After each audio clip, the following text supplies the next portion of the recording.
বিভাজ্য 11 দ্বারা নিঃশেষে বিভাজ্যতা।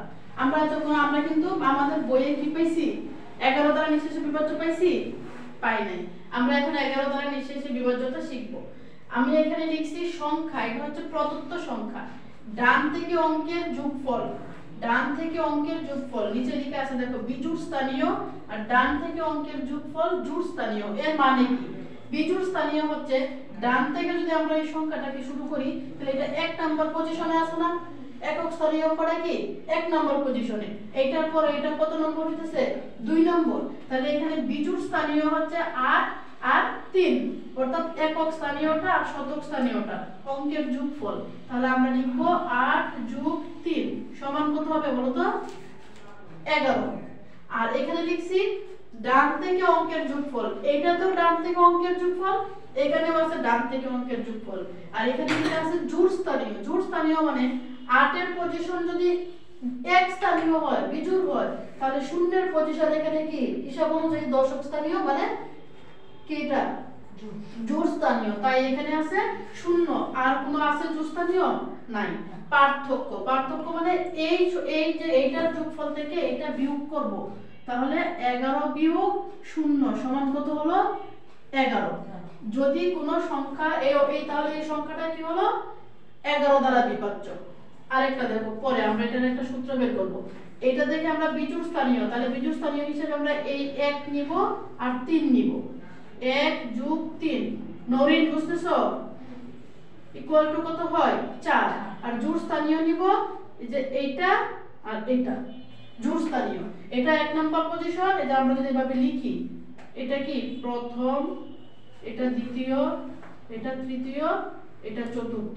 তাহলে প্রথমটা বিজোড় আর তৃতীয়টা বিজোড়, ঠিক কি না? আবার দ্বিতীয়টা জোড়, চতুর্থটা জোড়, বুঝছো? তাহলে আমরা এখানেও লিখব দ্বিতীয়তে ছিল 3 + 1 = 4।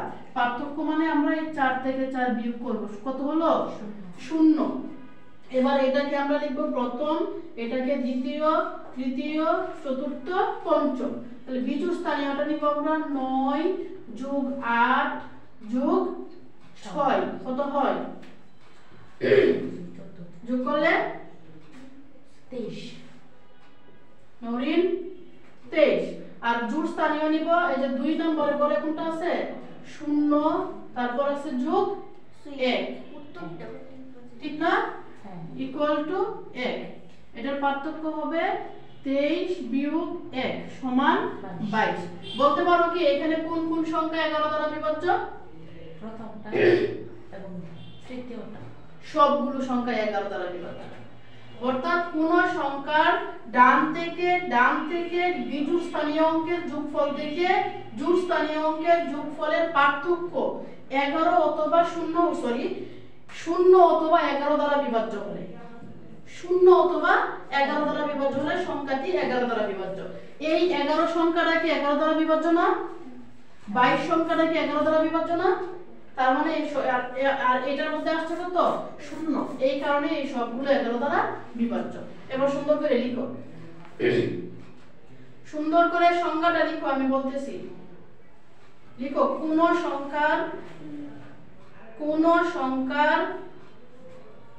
ডান থেকে বিজোড় স্থানীয় অঙ্কের যোগফল, কোন সংখ্যার ডান থেকে বিজোড় স্থানীয় অঙ্কের যোগফল ও জোড় স্থানীয় অঙ্কের যোগফলের পার্থক্য 0 অথবা 11 দ্বারা বিভাজ্য হলে সংখ্যাটি 11 দ্বারা বিভাজ্য।